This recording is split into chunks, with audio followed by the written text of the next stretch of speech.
possiamo dire alla ricerca di un metodo didattico, ci interroghiamo come sia possibile tradurre una molteplicità di indirizzi, di tentativi in un metodo possibile da cui partire poi per interpretazioni personali degli insegnanti. Da oltre 35 anni si dibatte sulla questione della lingua, ma sempre nell'ordine della parola, o peggio, della polemica, della chiusura, della contrapposizione, degli schieramenti. Tutto ciò non ha prodotto molto. Non ne sappiamo molto di più di quanto non sapevamo nel 1960. Ciò ci preoccupa. Da ciò è nato questo tentativo di esperienza didattica da proporre, non più una riflessione sui grandi obiettivi, il discorso politico, la lingua come identità. Certo, tutto questo però noi oggi lo lasciamo sullo sfondo perché crediamo che il discorso politico, cioè della polis, e il discorso dell'identità si realizza. Crediamo che si realizzi più precisamente nell'ordine, nell'ambito di una didattica, di un possibile insegnamento e apprendimento.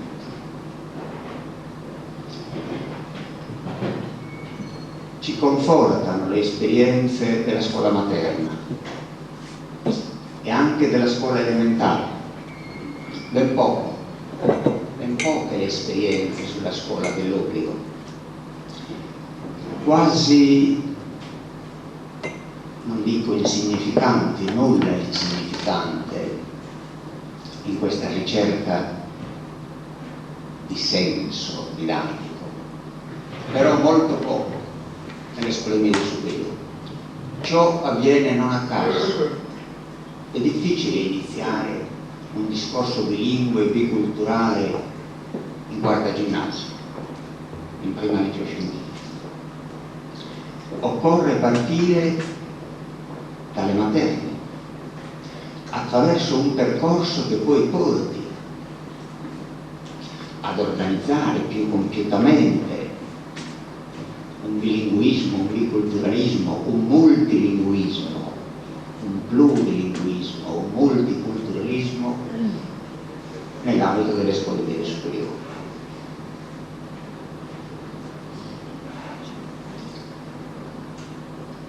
Qual è l'obiettivo? Che venga o non venga approvata una legge sulla lingua e sulla cultura. Noi stiamo iniziando un ABC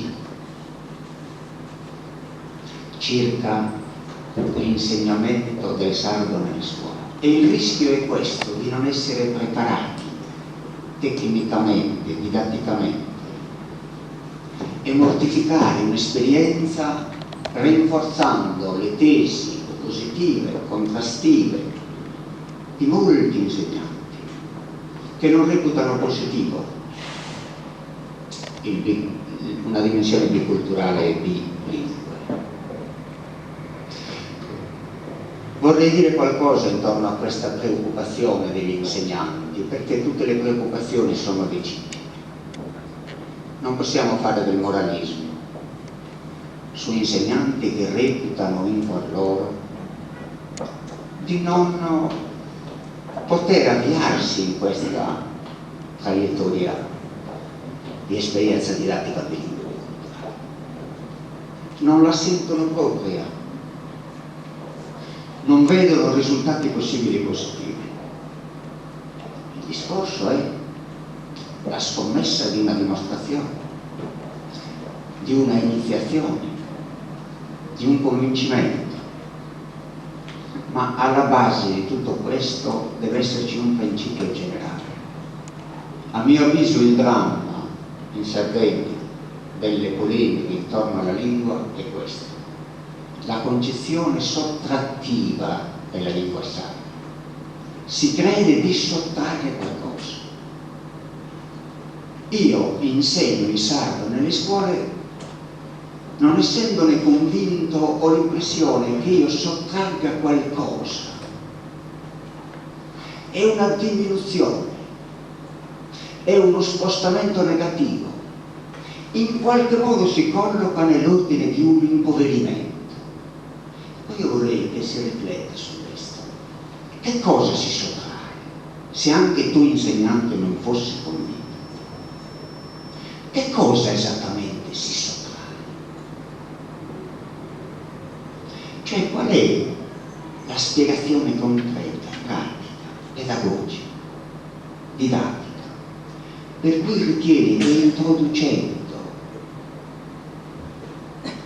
un modello bilingue e biculturale in qualche modo avvenga un impoverimento? Vale, proviamo a riflettere.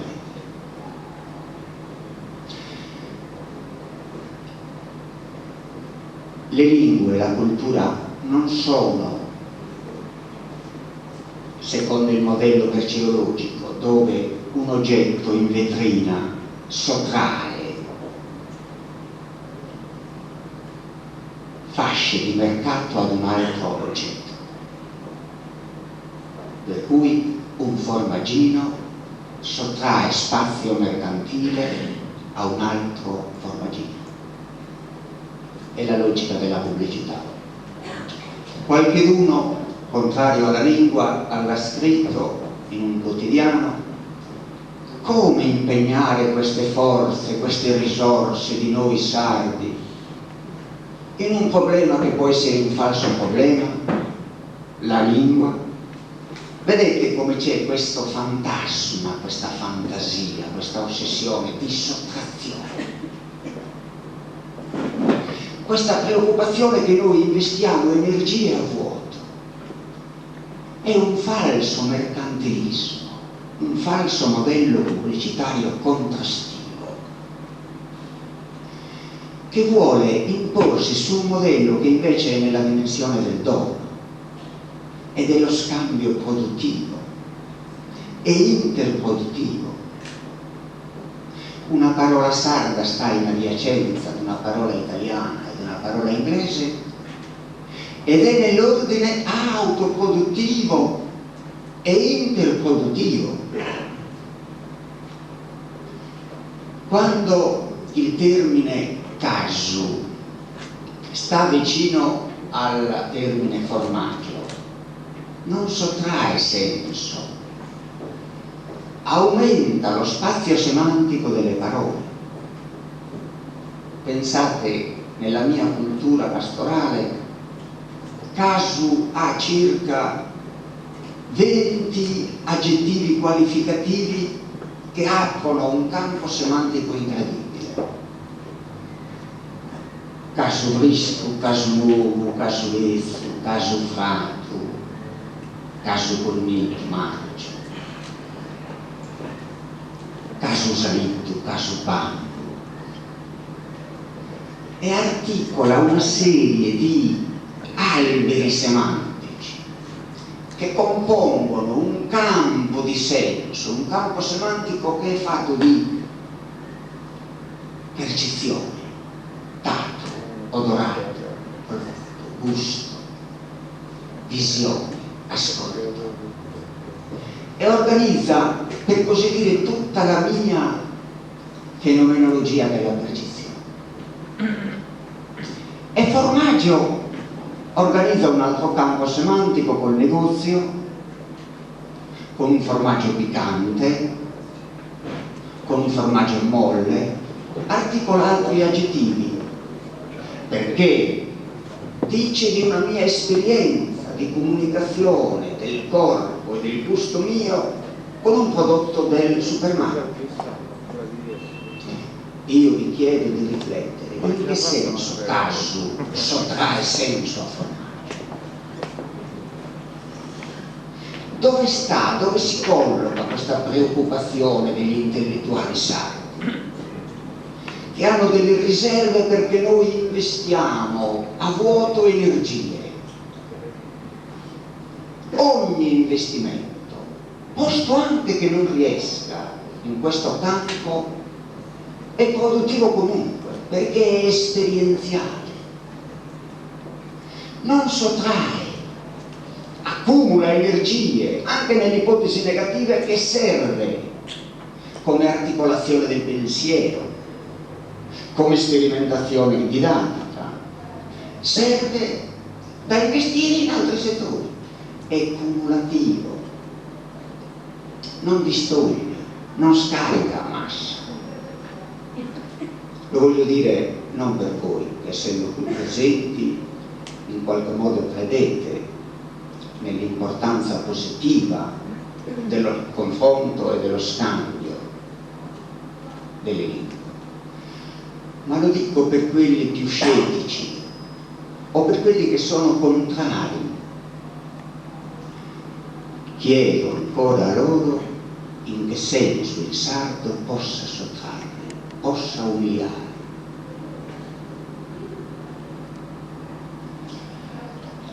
Ancora, e concludo,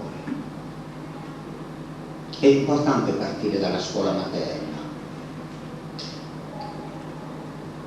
senza la preoccupazione di un'insistenza impositiva, perché molti genitori dicono: ma io non vorrei che il sardo si ponesse come fondamento. L'insegnante saprà scegliere, alla luce della provenienza, del grado di bilinguismo, della conoscenza specifica dei soggetti, più in sardo, più in italiano, la giusta misura. Per cui può accadere che in una scuola materna o elementare di Nuoro, o di Dorgani, o di Tonara, possa essere prevalente la funzione della parlata locale rispetto all'italiano, ma non è una prevalenza di violenza, è un'introduzione didattica positiva, è un'esca, è nella traiettoria di un'introduzione, di una parentela più profonda con la parola che sta accanto a quella sarda, nell'ordine di una adiacenza, di una familiarità. C'è un amore tra le parole e tra le lingue. L'odio è in noi, l'odio è nelle nostre ossessioni, non è nell'ordine della didattica. Se invece io insegnassi in una scuola urbana, ma secondo me si esagera a dire che il sardo non c'è nella scuola, nei ragazzi che frequentano la scuola urbana. Certo, in forma più o meno accentuata a seconda dei rioni,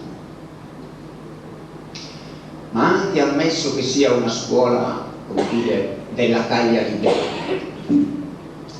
e siano italofoni, bene, vuol dire che l'insegnante coglierà la pertinenza didattica di lasciare il sardo in second'ordine, per così dire, ma senza gerarchie classificatorie, dico in second'ordine didattico, e introdurlo con cautela, esplorandone lezione per lezione l'effetto di senso, di arricchimento, di estensione. Voglio dire che quando anche la legge si ponga come legge, non è nei suoi effetti di legge che si colgono, che si coglie l'applicazione, ma è nel suo senso più rigorosamente didattico. In alcuni sarà dominante, come in me, la componente sarda, perché il mio inconscio è strutturato in sardo, avendo appreso l'italiano malamente, e questo è un danno, nelle scuole elementari, e essendo stato rimandato in italiano nella prima esperienza, nel primo anno di scuola media, per l'uso frequente di parole in dialetto. La mortificazione per noi è stata all'inizio, all'origine della scuola media, negli anni 50, perché si presentò nell'ordine classificatorio di una lingua egemone. A me dovevano spiegare perché il termine che io usavo di calentura, per dire febbre, fosse significativo di senso vicino a febbre, perché febbre per me indicava il termometro del medico, calentura indicava il vaneggiare di 40 gradi, un volto cangiante della mamma, in un parlare a vuoto di febbre alta. Calentura era qualcosa che apparteneva al mio corpo, alla mia psiche. Febbre era nell'ordine razionale di un riferimento a uno strumento, il termometro, a una persona estranea che veniva amica in quel momento in famiglia, il medico. Quale adiacenza costruttiva tra un sentire, un vaneggiare, un sognare a occhi aperti del mio corpo intorno al significante calentura e l'ordine del riferimento concreto, salvifico del medico, della medicina intorno al significante febbre? Questa è la didattica. Questo è da applicare nelle scuole sacre.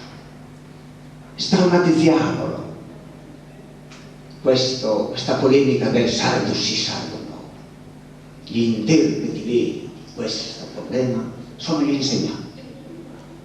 Gli insegnanti che sanno calibrare la giusta relazione, la produttiva interrelazione delle tre lingue, sardo, italiano, inglese o francese, oppure italiano, inglese, sardo, o italiano, sardo, inglese, o se sarà difficile, inglese, italiano, sardo.